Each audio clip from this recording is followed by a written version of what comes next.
Hi there, Alison here with another Cab Franc du jour. Today we are in Bolgheri and we're looking at the Le Macchiole 2017 Paleo Rosso.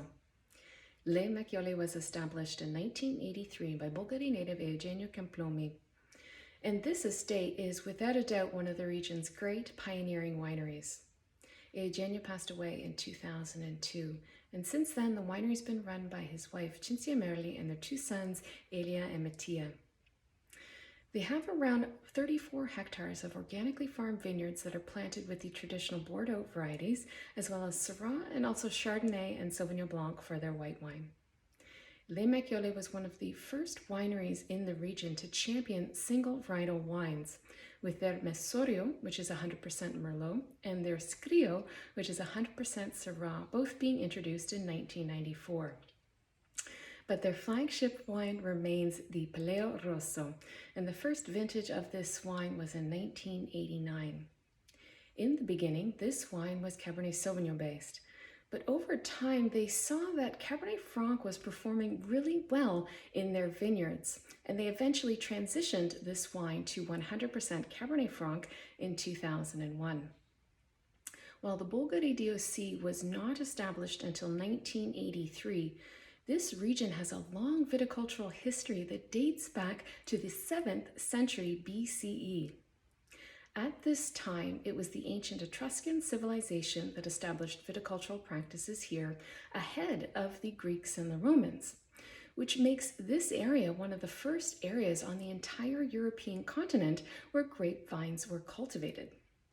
Now, despite these ancient origins, serious viticultural and agricultural practices really didn't get going here until the 1600s. Later, with the onset of phylloxera and then bouts of downy and powdery mildew in the late 1800s, virtually all viticultural and winemaking activity here disappeared. Fast forward to 1930, and we have the arrival of the Marchese Mario Anchisa della Rocchetta, who was the uncle to the Marchese Piero Antinori. And Marchese Mario Anchisa arrived to the region after his marriage to the Countess Clarice della Gradesca. And shortly after settling in Bolgheri, he noticed that he wasn't too fond of the quality of wines being produced here at this time. And noticing some of the similarities between Bolgheri and Bordeaux in terms of soils and landscape, the Marchese Mario Anchisa took it upon himself to introduce French varieties here when he planted his first vineyard at the Tenuta San Guido in the early 1940s. And shortly thereafter, the wine Sassicaia was born. Initially, the Bolgheri DOC only had protections and provisions for white and rosé wines. But with the success of wines like Sassicaia, Ornellaia, and others, in 1994, the appellation updated its rules to include provisions and protections for red wines made from Cabernet Sauvignon, Cabernet Franc, and Merlot. Rapid vineyard expansion in the area soon followed, and today the area has around 1,370 hectares under vine. The most important grape in the region is Cabernet Sauvignon, which accounts for around 34% of the vineyard area. And Cabernet Franc is the third most planted grape variety behind Cabernet Sauvignon and Merlot, and it accounts for around 16% of the vineyard area. So it's about 250 hectares of Cabernet Franc vines planted here. In recent years, with the changing climate, Cabernet Franc has shown remarkable resilience in the face of climate change, performing better in warmer vintages here than Cabernet Sauvignon and Merlot. And since 2014, Cabernet Franc plantings in Bolgheri have increased by 60%. And compare that to a decrease in plantings of Cabernet Sauvignon and Merlot during the same period, a decrease of about 16% and 9% respectively. So let's take a look at why Cabernet Franc has found a happy home here in Bolgheri. So the region of Bolgheri is located about 40 kilometers south of the city of Livorno, down the western coast of Italy. And this area is relatively small. It's about 13 kilometers from north to south. And the main vineyard area is only about 5 to 6 kilometers wide. And we're bordered here to the west by the Tyrrhenian Sea, and we're bordered to the east by the Colline Metallifere. And this is a series of hills that creates a natural amphitheater and a landscape that slopes gently towards the coast to the west. The vineyards start a mere 2 kilometers from the sea, so there's a strong influence from the Tyrrhenian Sea. And generally speaking, as you move east or as you move inland, the temperatures get a little bit cooler. The vineyard elevation ranges from around 10 meters above sea level up to about 200 meters above sea level. And we are at a lower latitude, so that means we have greater solar intensity. And in terms of precipitation, we see a modest amount of rainfall here, about 600 millimeters of rainfall annually, and the rain does fall at regular intervals throughout the year. The climate here would be characterized as Mediterranean, but because of the unique position of this amphitheater, the region actually catches these constant cooling breezes, these strong breezes that come in off of the Tyrrhenian Sea, and that helps to moderate temperatures here. And this makes Bolgheri one of the coolest regions on the Tuscan coast. Now, if we look across to Cabernet Franc's birthplace of Basque Country, the region of Bolgheri is almost at the exact same latitude as the city of Hondarribia in Spain's País Vasco, which is believed to be where Cabernet Franc's origins lie. And like Bolgheri, Basque Country has a strong coastal marine influence. Now, in terms of soils, the region has identified 27 distinct terroir units just in this small area. And depending on where we are, the soils will vary, of course, and generally speaking, they will vary depending on how close you are to the coast and then at what elevation you're at. So we have everything from very sandy soils closer to the coast and in lower lying areas, and then we have more sandy clays at slightly higher elevation areas on these terraces between 20 and about 130 meters above sea level. And then we have silty clays in the higher elevation areas in the hills. Across the board, these soils are alkaline and they have varying degrees of calcareous materials in them, as well as gravels and pebbles. And in some areas, we also find these iron-rich red sands and clays. What's important to note about these soils as it relates to Cabernet Franc is these soils are deeper, and Cabernet Franc prefers deeper soils. And also these soils have a good balance between their moisture retention capacity as well as drainage. Now, looking at Les Macchiole and their vineyards, they have around 9.5 hectares of Cabernet Franc vines that are planted across 5 different vineyard sites. And for the Paleo Rosso, this is coming from a selection of 5.5 hectares from 3 different vineyard sites. We have the Casanuova, Vignone, and Puntone vineyards. And these vineyards are all located about 6 or so kilometers east of the coast, and we're about 3 kilometers south-southwest of the village of Bolgheri. And we are in a little bit of a cooler zone from a temperature standpoint. The vineyards are at elevations between about 32 and 40 meters above sea level. And in terms of the vine plantings, it varies per site, but the Cabernet Franc vines planted at the Casanuova vineyard, there are 2 plantings here, one in 1998 and one in 2009. And then in the Vignone vineyard, the Cabernet Franc vines were planted in 1999. And then in the Puntone vineyard, the planting dates to 1994. Now, across these 3 vineyards, Les Macchiole is using exclusively the Loire clone, which is the clone 214. And then in terms of soils, the soils in these 3 vineyards are fairly similar, and they're sandy clay, and they have slightly higher amounts of clay and also higher amounts of these fossilized marine sediments as well.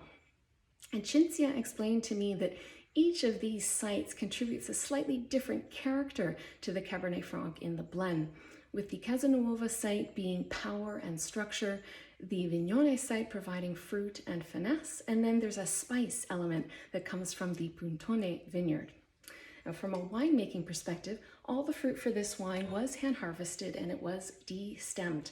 And the fermentation takes place in concrete with selected yeast, and the fermentation temperature ranges from about 20 degrees Celsius to about 25 degrees Celsius.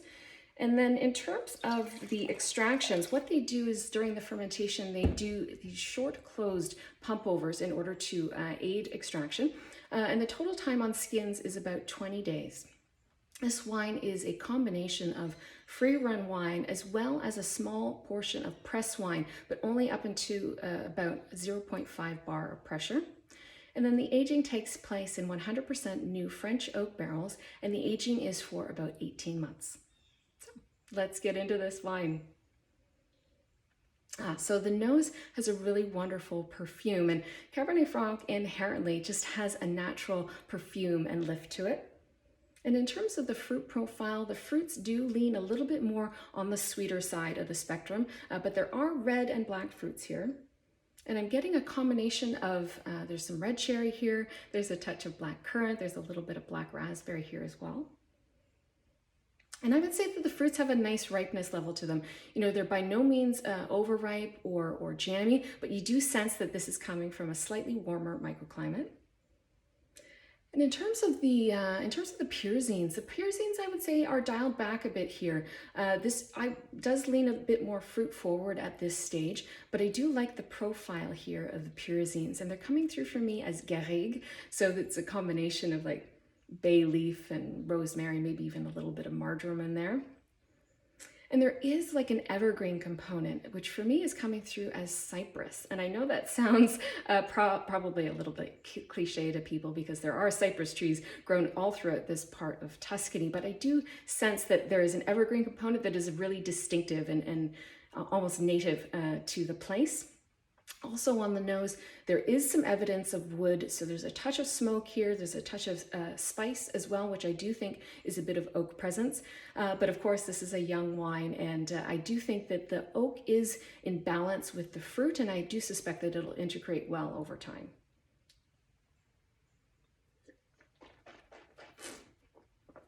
On the palate, those same red fruits come through really nicely. There's a little bit of like a pomegranate thing happening, which is lovely. That's the acidity coming through. And then in terms of the pyrazines, there's actually another note on the palate, which is really interesting. It's a bit of a green olive note, which is quite interesting. The spiciness comes through on the palate really nicely. And again, it is there's definitely some wood spice elements here, like clove and cinnamon, but there's also like a green peppercorn note, which I find really quite interesting.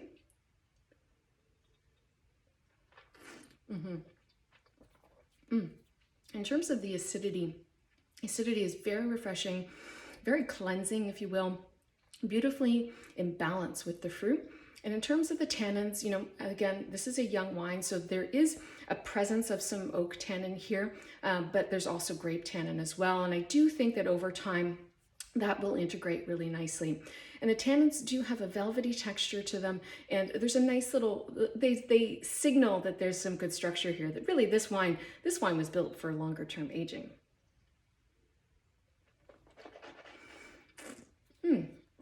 So the overall profile of this wine, it's medium plus body, it's round, there's a plushness to it. You do sense that this is coming from a slightly sunnier microclimate here. In addition to that, you know, you do know that this wine is serious. Like there's a contemplative nature to it. There's a seriousness about it. And while there is power and concentration and layers and depth here, there is a remarkable amount of restraint and finesse as well. And I think that is really the key with creating Cabernet Franc in these warmer microclimates, is trying to get that balance between power and finesse and concentration and the levity and that elegance and the freshness as well. Yeah, this is a really lovely wine. And I'm sure many of you are thinking, it was a crime for me to have opened this today. And indeed, this is a very young wine, but I've just been so excited by what I've been reading about Bolgheri and the increase in Cabernet Franc plantings, and how many people are now getting behind this variety. And I couldn't help myself. And this is my first time trying the Paleo Rosso. This is my first 100% Cabernet Franc from Bolgheri. And really today, there's actually 16 different wineries producing 100% Cabernet Franc wines in Bolgheri.